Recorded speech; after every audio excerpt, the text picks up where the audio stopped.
All the time that I was alone, I thought of what I would do, if only I dared. And then I saw the robot. 2000 plus. Science fiction adventures in the world of tomorrow. The years beyond 2000 AD.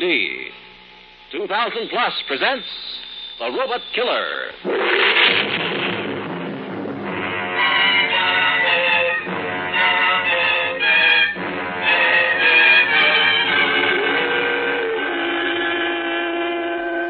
So, you are Mr. Samuel Donaldson. Yes, sir. Happy Sam, they call me. Yes, I know. I have friends who think your television program is very funny. I do not. That's a living, Professor Strager. Now, may I see the mechanical man I'm giving away as the jackpot prize on my show next week? It is not a mechanical man, Mr. Donaldson. The correct word is robot. R-O-B-O-T. I know. This robot is a supreme achievement of our electronics division. We've worked on it for 6 years. It'll do whatever it is instructed to do. I simply do not understand how the management of this corporation can think of giving it away to this public, to this magnificent mechanism. Oh, look, Professor, this corporation sponsors my TV show. We're on 1,246 stations. We're telecast in three-dimensional color. And the Happy Sam show is the number 2 favorite in the country. The sponsor thinks it would be a good advertising gimmick to offer a super jackpot prize, a mechanical man, a robot. And I never argue with a sponsor. Now, please, may I see what I've come to see? All right, young man, I have no choice. Come along.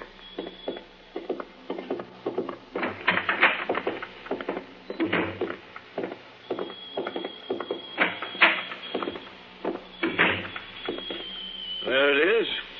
Experimental robot 23. Rather. He's really something, Professor. 6 feet tall. Shiny metal. Flexible fingers. Say, how does he work? Very simply. His electronic controls respond to ultra-high frequency waves which emanate from this microphone box. Speak in a microphone. The robot will do whatever you order him to. Anything? Virtually. Robot 23 has an electronic brain. You try for yourself, here. Okay. Sing Sweet Line. Really, Mr. Donaldson, what a ridiculous request. Think the best scientific brains in the country worked for 6 years for a robot Heavens. Will you be mine? It really tried to sing. He's very clever, Professor. Hey, watch this. Pick up that broom in the corner and sweep the floor. Oh, boy, the housewives who watch my program will love this. What? I'll be darned. Look at there. He's doing it. He's doing it. Okay, stop sweeping. What a gadget. What a giveaway. Now, let's see, something for the kiddies, and I'll... Hey, what is that? That kitten is the pet of Dr. Broderick of the physics laboratory, and I assure you, you cannot give that away. I don't want to give the kitten away. I just want a little heartthrob on the show for the youngsters. Here, Kitty. Come here, Kitty. Kitty. Come here, Kitty. Now, Kitty. Now, down on the floor you go. Now, down on the floor. Go ahead. And we'll show how gentle and friendly our jackpot prize robot is with pets. Now, give me the mic. Mr. Donaldson, what are you going to do now? Okay, Robot 23. Go over to the kitten. Pick it up. And pet the kitty. Nice kitty.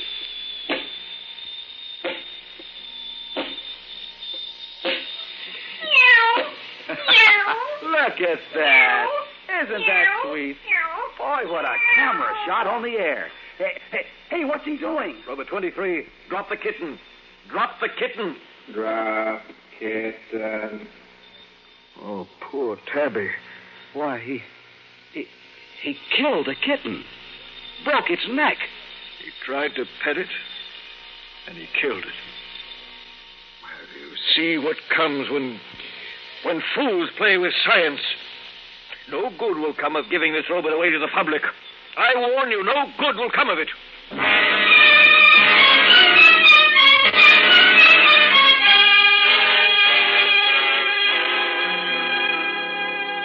Hello, ladies and gentlemen. Hello, this is Happy Sam the Happy Man, welcoming you to another half hour of mirth and melody. Boys, how about a fanfare?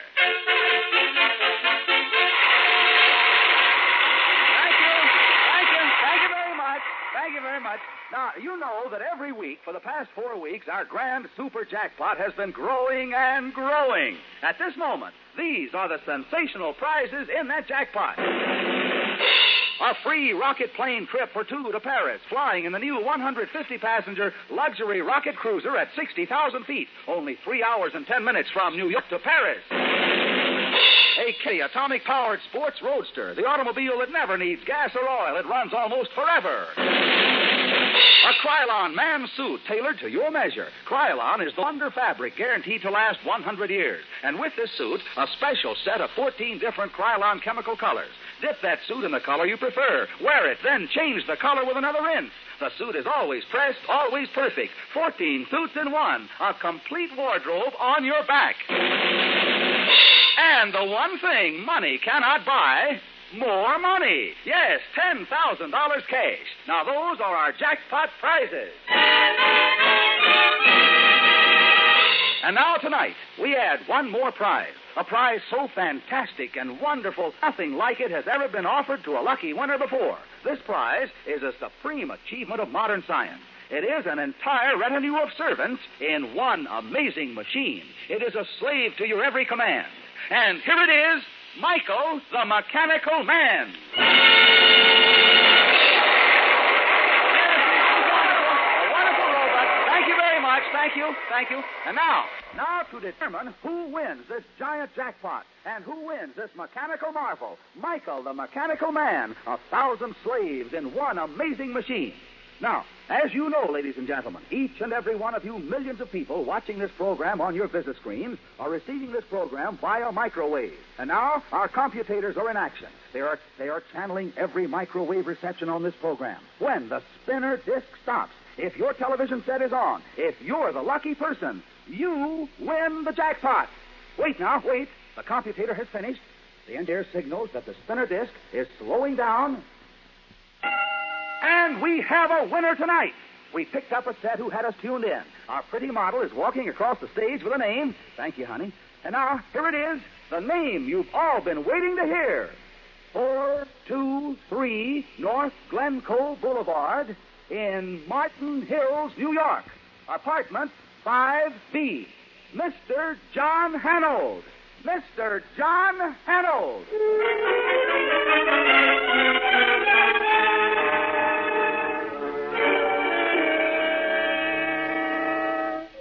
Sit down, Mr. Hanold. My practiced medical eye, judging from the smile on your face, tells me that you're pretty happy that Mrs. Hanold is being released from the hospital today. No, it's not only that, Doctor. Don't tell me you haven't heard of my other good piece of luck. Everyone in town's been calling me for hours before I left for the hospital. Another good piece of luck? No, I haven't heard. Why, I won some fabulous prizes on the giveaway show, including $10,000. Oh? That means your bill's going to be paid. And I also got a trip to Paris and a mechanical man and Lord knows what. That's wonderful. I congratulate you. However, I think I would forget that trip to Paris for a while. What? In fact, wait a few hours before telling Mrs. Hanold about your good fortune. Oh, what, Doctor? Mr. Hanold, after your wife's illness, she suffered a nervous breakdown. She became mentally unstable, but she's pretty good now, thanks to what the hospital has done. However, when you take her home, she must feel she's returning to her normal life. And winning $10,000 prizes isn't very normal. Oh, I see. The main thing we want to avoid is a relapse. She should have a few neighbors who can drop in and see her now and then. Well, there's Miss Barton, Virginia Barton. She lives in the apartment next to us on our floor. Oh, yes, your wife mentioned her occasionally. Do they get along all right? I think so. Why? Nothing, I just wondered. Well, Mrs. Hanold's waiting for you. I know you're very anxious to get her home. Nurse, have Mrs. Hanold come in, please. I think in another month or so she'll be fine. Oh, here she is now. Hello, Mrs. Hanold. Mary, darling, am I glad to see you. Hello, John. Hello, Doctor. Yeah, what did I tell you? Doesn't she look fine? Oh, she certainly does. John, how good it is to be going home. I'm as excited as a schoolgirl. Well, now, don't get too excited. You got to take it easy for a while. Is that what the doctor said? He's such a worry bird. You do what your husband says, Mrs. Hanold, and you'll just be fine. See? Doctor's orders. I promise. Thank you, Doctor. You'll be very kind. I'll drop in from time to time to see you. Well, goodbye, Mrs. Hanold. Goodbye, Doctor. All right, dear, let's go. Let's go.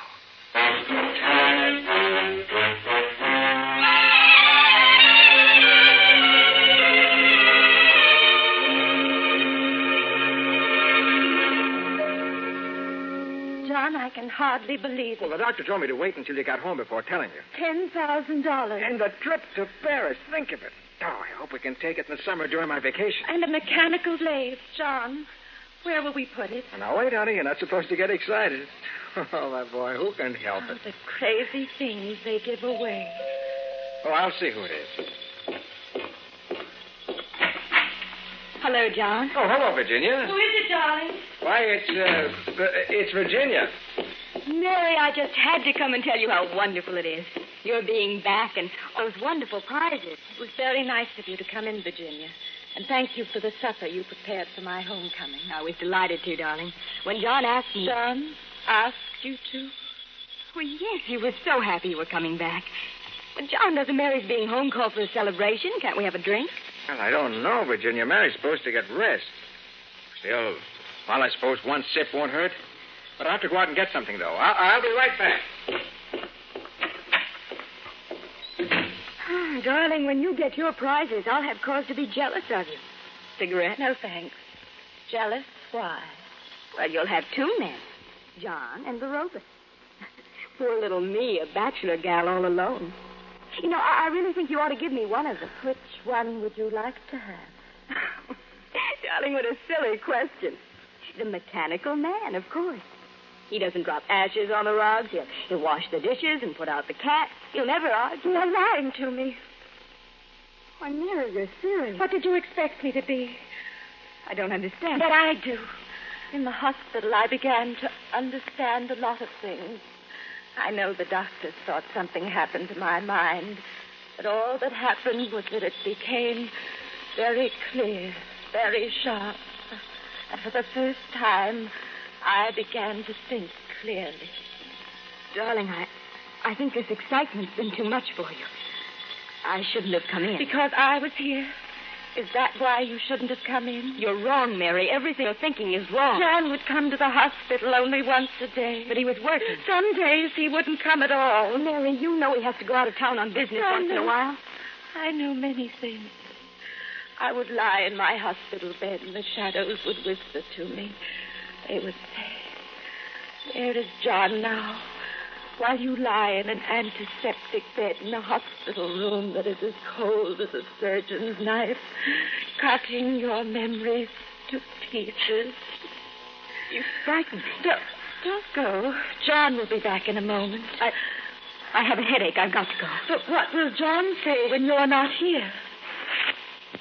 You poor darling. You poor sick Mary. Yes, walk out on me, Virginia. Leave me alone. That I'm not alone as I was in the hospital. I'm home now, my home, and I'm near you. Near enough to kill you. If only I could think of how to do it.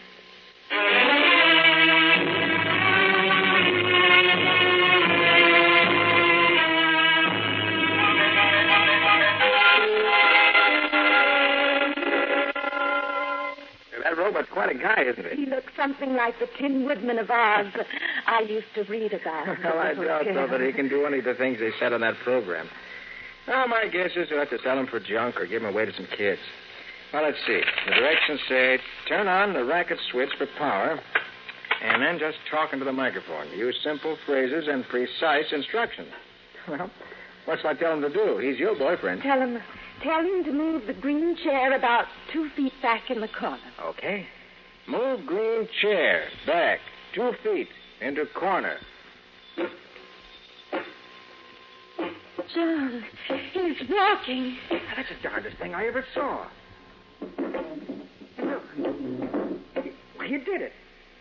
He's going to be all right. John, does he have a name? A name? Oh, don't be silly. He must have a name. He's almost like a person. Ask him. What does he talk to? What is your name? Your name. Do you have a name? I see, he can't talk. Don't ask him a question. Tell him to tell you. Do as the directions say. Tell me your name. Experimental Robot 23. Robot 23.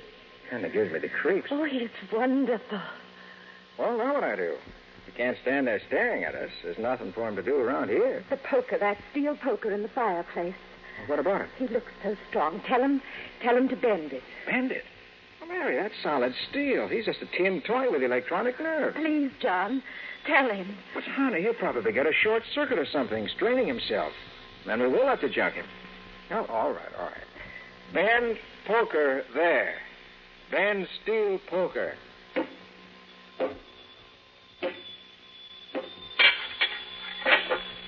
see. Just picked it up. But nothing's happening. Bend it. You see, I told... Good Lord. Oh, he's bending the steel as if it were taffy. And did you see that? Why, it's almost as if he threw it down, disdaining of showing off. Why did you turn him off? He's dangerous, Mary. Dangerous and frightening. I'm going to dismantle him. No. Now, wait, don't get so excited about it. You know what the doctor said. Don't dismantle him, John, please. All right. You insist. But remember, Mary, you're not to give him any orders except when I'm home. Darling, I wouldn't do anything that wouldn't be right for me.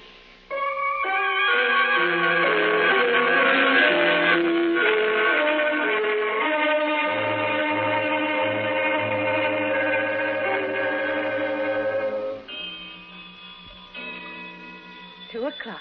Almost 4 hours until John comes home. Lock the door. And now to make him come to life again.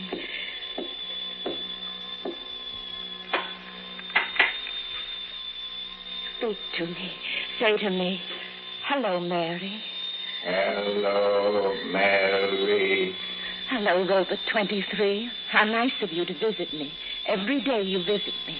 Why do you do that, tell me? Because I love you. Because I love you. Because you love me. Oh, Robert 23, how handsome and strong you are. And you are mine. You do what I want you to do. You are my slave. Say to me, I am your slave. I am your slave. That vase that Virginia gave me last year, there, the blue one. Destroy that vase.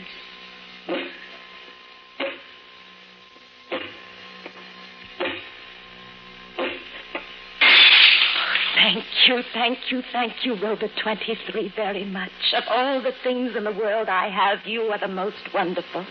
Because you love me and obey me and would do anything for me. Anything. Oh, the door, someone there. It can't be John. It's much too early for John. I'll see who it is, and you will wait for me. Wait, as you always do.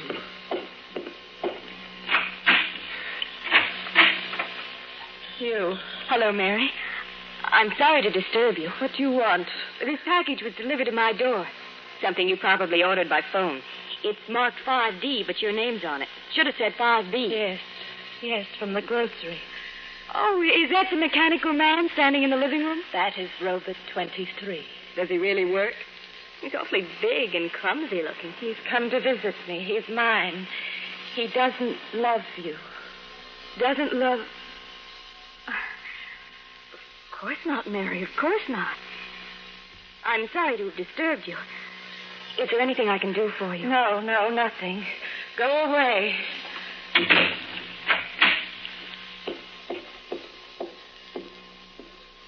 You saw her, didn't you? Say, yes, I saw her.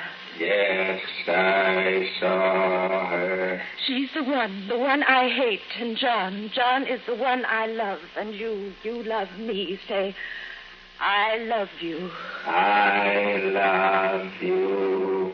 You must destroy her the way we destroyed the vase. Now that you've seen her, you know my secret. And you will kill her for me because you are my slave. Say, I will kill her. I will kill her.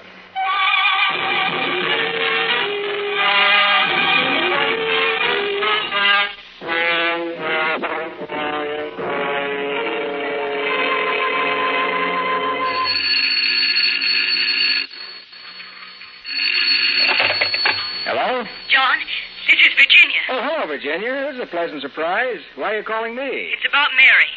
Mary. Has something happened? What is it? I rang your doorbell a few minutes ago. One of Mary's packages had been delivered to me by mistake. She came to the door. Yes? She acted very strangely, particularly when I asked about the mechanical man, the robot.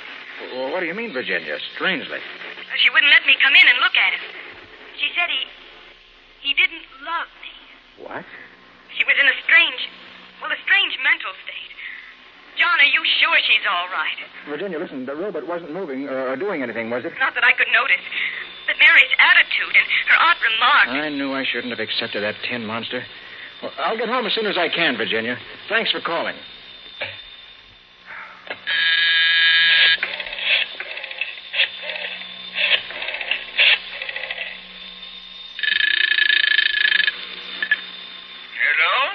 Hello? Dr. Rosenblatt, this is John Hanold. Oh, yes, Mr. Arnold. A neighbor just called me. Mary's acting strangely. I'm worried. I don't understand, Mr. Arnold. Well, we won some prizes on a TV show a few days ago, and one of them was a mechanical man, a robot. Oh, yes, you told me about it. Well, the robot, in my opinion, is a dangerous gadget. Well, anyway, one of the neighbors reported that Mary is talking strangely about it. I wonder if you could meet me at the apartment. It'll take me about half an hour to get there. Mr. Hanold, I hope you'll forgive me, but you've got to expect that neighbors with all the goodwill in the world tend to exaggerate the actions of the people whom they've known to have been mentally ill. I'm sure there's nothing to be alarmed about. Yes, but, Doctor, this neighbor is a good friend and an intelligent woman. Well, I've had a lot of experience in these matters, Mr. Hanold. However, to ease your mind, I'll try to drop over sometime this evening or in the morning. We'll have a talk about it. I'm in a meeting now. Well, all right, Doctor, if you say so. Thanks very much.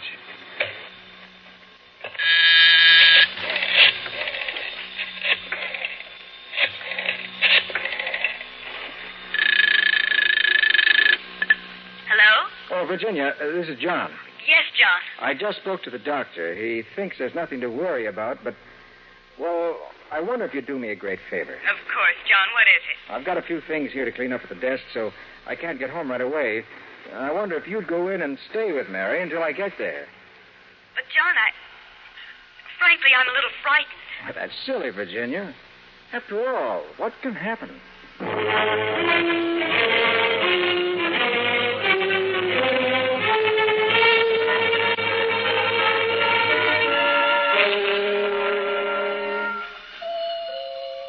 Again, the door. Wait, Robot 23, and I'll come back to you. Say, I will wait for you. I will wait for you. Thank you, darling. Mary, I wonder if I could visit with you for a while. Why? Why do you want to visit with me? Why, darling, I'm your neighbor. And I thought it would be very nice if we had tea. Don't you want me to come in, Mary? Yes. Yes, I do want you to come in. Come in and meet Robot 23. Mary, he's moved since I saw him last. He was standing by the fireplace when I was at the door before. And now he's by the sofa. Oh, darling, that lovely vase I gave you and John, it's broken. Broken in a million pieces. I had him do it. He did it. He did it. What do you mean? You know what I mean. You and your lies and your deceit. Mary, what are you doing?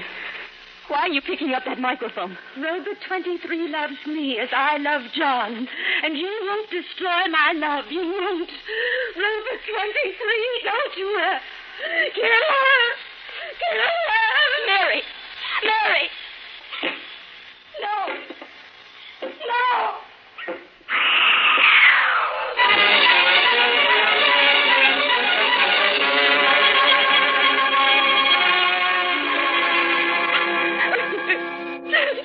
Virginia, please stop crying. Good heavens, what happened? Mary. Excuse me, Mr. Hanold, but I think I can tell you what happened. I'm Professor Strager, one of the men who built that robot. I came to your apartment hoping to persuade you to return the robot. I heard a dreadful commotion inside, called this patrolman in the corner, and we forced our way in here. The robot was moving towards this young lady here. I tried to get away. Wherever I went, it came after me. I shut off the control box and stopped the robot. Mary wanted to kill me, John. Kill me. Doctor, how's Mary? Is she all right? I've given her sedative, Mr. Arnold. I'll take her back to the hospital in a few hours. All this excitement. However, I'm sure she'll be all right in another month or two. But she tried to kill me. She tried to kill me. For some reason, she was jealous of you. But now that we know her obsession, we can treat it psychiatrically. And she'll be all right, Doctor. She won't try to kill again. But I think what might have happened to Virginia... Mr. Arnold, nothing would have happened. You see, your wife told the robot to kill. But that was not an instruction the robot could carry out. What do you mean, Professor? You said yourself the robot was going toward Virginia. Yes, of course, because your wife said go to her. A simple physical action the robot is capable of performing due to its directional mechanism. However, the command kill is not sufficiently explicit. The robot cannot kill in general. It must have step-by-step instructions as to how the command is to be carried out. You see, Mr. Arnold, I might put it this way. To strike out blindly, to kill without thinking, requires an emotional drive, the capacity to hate. And that the robot cannot do. It is, after all, a machine, not a human being.